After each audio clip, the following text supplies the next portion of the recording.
Olá, bom dia, boa tarde, boa noite.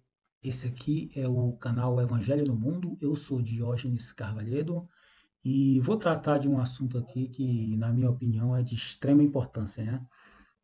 Bom, repercutiu aí, né, nessa semana, uma fala do André Valadão, que é aquele cara que tem muito dinheiro, muito dinheiro, é o dito cristão que tem muito dinheiro, que eu não consigo entender cristianismo dessa forma. Aliás, cristianismo não, né? Uma vida pautada na mentalidade de Cristo. Eu não gosto muito de usar a palavra cristianismo, né? Porque aí se refere a uma religião organizada.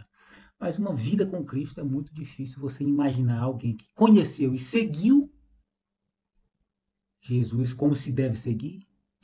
É difícil imaginar essa pessoa com muita grana. Essas pessoas que gostam dos grandes centros.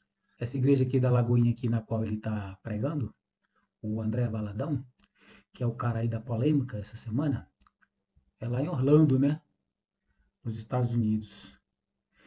Bom, agora vamos ao assunto do vídeo central. O assunto, em essência, é o que você acha de, ainda em pleno século XXI, existir um pastor que ensina as pessoas a não estudarem?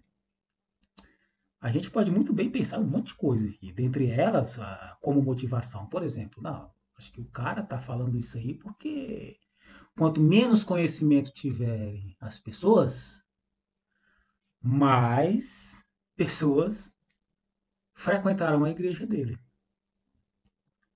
Agora, para você ser crente, não precisa ser ignorante.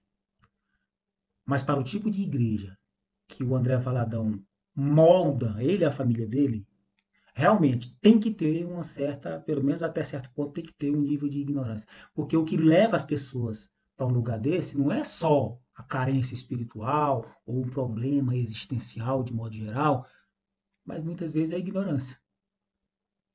Esse vídeo aqui, eu dei uma olhada aqui no canal dele, da igreja da Lagoinha, né? USA, né? Estados Unidos da América. E ele tá com esse projeto que ele chama de. Tem até uma playlist no canal dele aqui.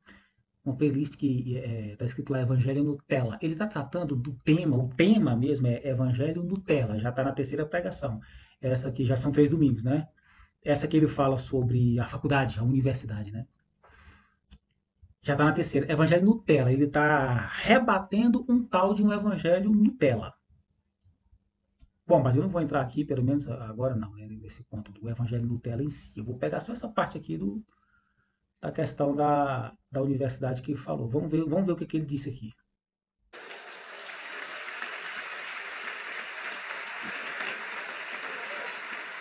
Ah, você quer viver a sua vida. Quer e... Não, meu pai não sabe de nada. Não, quem não sabe é você. Amorzinho. Cabelinho roxo. Aqui a gente começa com um ponto que a gente já pode falar. Já pode falar, porque daqui a pouco ele vai falar da universidade. Mas antes disso, olha só. Meu pai não sabe de nada. Bom, depende. Tem muitos filhos hoje que realmente sabem mais do que os pais. Não é porque o pai é mais velho, obviamente, claro que o pai vai ser mais velho, mas não é porque ele é o pai que necessariamente ele sabe ou tem mais sabedoria, no sentido ético mesmo que eu falo, do que o filho ou a filha. Não é. O pai pode ter aí, vamos supor, ter um pai aí de 55 anos que não estudou, é aquela pessoa que não aprendeu muito nem com a própria vida, pode ter um filho que é muito mais esperto que ele. Isso aqui não tem nada a ver. E ele está falando de modo geral, né? Seria aquele jovem ou aquela jovem, né? Aparentemente rebelde que diz: bom, meu pai não sabe nada. Eu não estou incitando aqui os filhos contra os pais, não é isso. Mas eu gosto de colocar o pé no chão. Eu gosto de colocar o pé no chão. Essa ideia de que, tá, porque a pessoa sempre o mais velho vai ter mais sabedoria do que o mais novo. Não, nem sempre. Uma outra coisa que ele tocou aqui que é muito importante para a gente ver assim o viés do pensamento dele é que ele fala da cor do cabelo, né? Cabelinho roxo.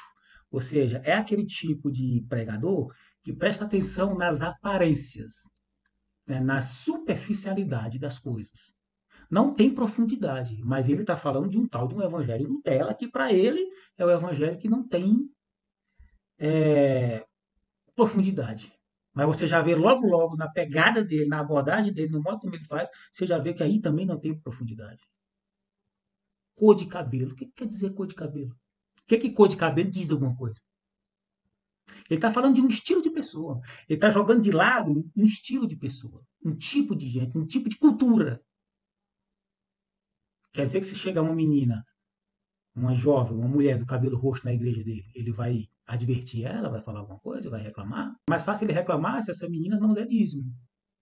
Aí ele reclama. Mas a cor do cabelo, se ela for o cabelo rosa, roxa, verde, e ele vê que ela está dizimando, ele não diz nada. Porque a preocupação dele aí é outra. É isso aqui, a grana. Uma coisa que eu quero falar aqui antes da gente prosseguir, lembre-se que lá no deserto, passagem bíblica, no deserto, quando Jesus se deparou ali com a figura de Satanás, Satanás proferiu palavras bíblicas. Bíblicas. Sério, bíblicas que eu digo do Antigo Testamento. Que naquele tempo não tinha confeccionado ainda, não tinha montado ainda o Novo Testamento. Percebe? Agora eu pergunto, saiu o que da boca de Satanás? Palavra de Deus? Porque o Antigo Testamento é palavra de Deus. E saiu da boca dele, ele disse, está escrito, e proferiu versículos ali. Para por meio dele, dessa palavra, persuadir Jesus a fazer o que ele queria. Então, guarde isso. Palavra que sai da boca, palavras bíblicas que saem da boca de alguém, não necessariamente vai ser palavra de Deus, porque a palavra de Deus tem um significado e uma intenção específicos. Eu vou falar uma coisa forte aqui. E internet tem de tudo, eu não estou nem aí. Se a faculdade vai acabar com a vida do teu filho, não manda ele para a faculdade.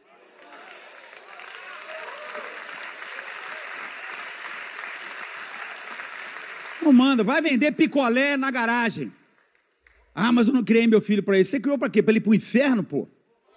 Criou seu filho para quê? Criou sua filha para quê? Para virar uma vagabunda? Você criou para ela ser uma mulher santa, uma mulher digna, de família, cheia de Deus. Aí ela tem um diploma, e é rodada, é doida. Que é isso? Para de aceitar tudo. Ah, mas eu quero. Quer o quê? Olha, no céu vai ter o setor dos advogados, o setor dos bilionários. No céu não tem nada disso. No céu é quem teme ao Senhor, quem ama o Senhor, quem quer viver para Ele, quem quer a glória dEle, quem quer a presença dEle. Você sabe o filho que você tem, a filha que você tem. Ah, mas ela tem um sonho. Ah, eu tenho um sonho. O sonho é ter um doutor na minha família. Aí seu filho está lá. Doutor, mestrado, doutorado, rabalado, camacaba, lagabaga, lagabaga, bagabaga. Você vai falar de Jesus, aí fala assim, não fala de Deus para mim, não. Acabou sua vida, irmão. Aí você vem para a igreja, o que eu errei? Você aceitou.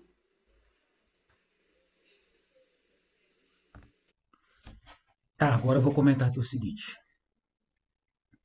Essa altura do campeonato, o Brasil estando como está, o mundo estando como está, não estamos numa época em que um líder religioso se levante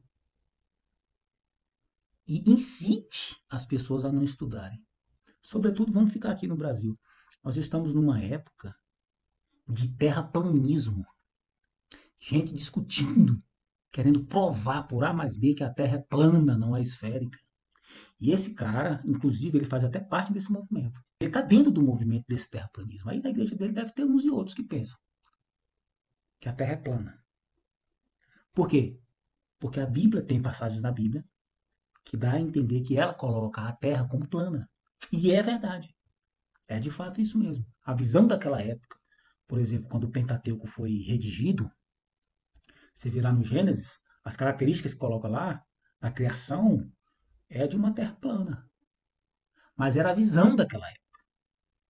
Mas a Bíblia não quer pegar aquela visão da época e fazer valer hoje. Mas os terraplanistas não pensam assim.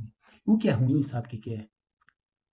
É que, indo para além de uma mera questão epistêmica, epistemológica, relacionada a uma teoria do conhecimento, tem também questões aí que adentram a questão da política e fica uma coisa terrível.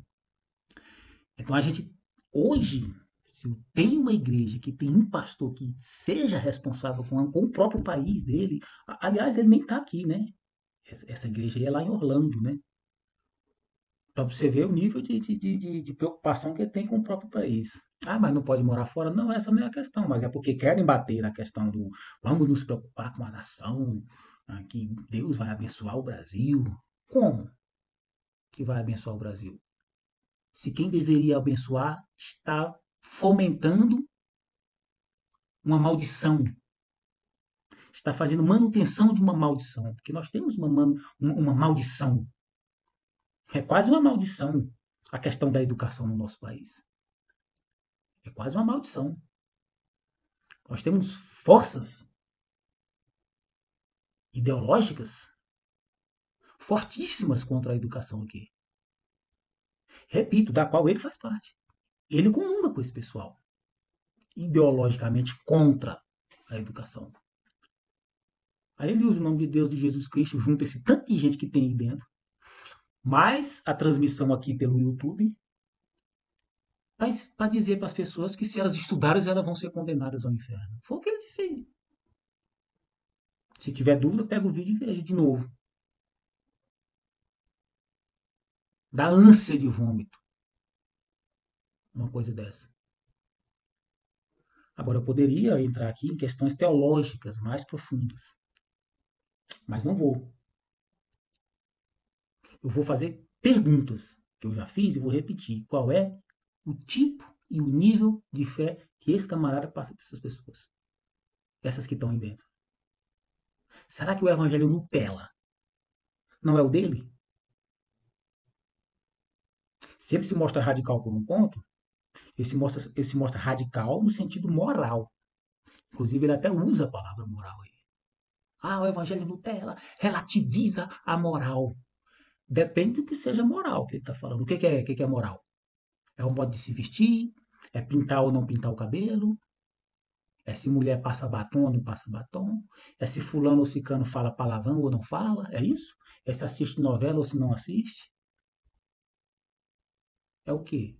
Que moral é? Ou é se mata ou não mata?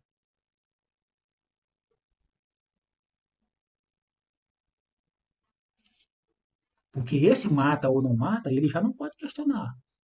Ele até tem uma pregação dele aí que ele fala sobre Caim matou. Eu acho que é essa daí mesmo. Mas será que ele tem direito de falar alguma coisa? Ou ele é um cara que apoia ideologias por aí que acham que os outros têm direito de matar? Alguns têm direito de possuir arma para matar os outros. Então o que é moral? O que ele está dizendo? O que é moral? Eu gosto de separar ética de moral. A moral é conjunto de regras.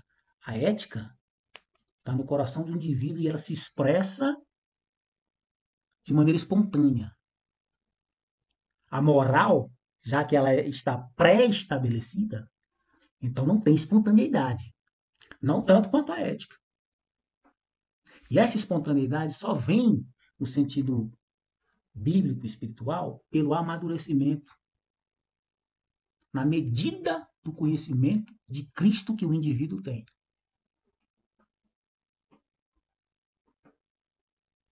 E é esse Jesus que diz: amem os vossos inimigos.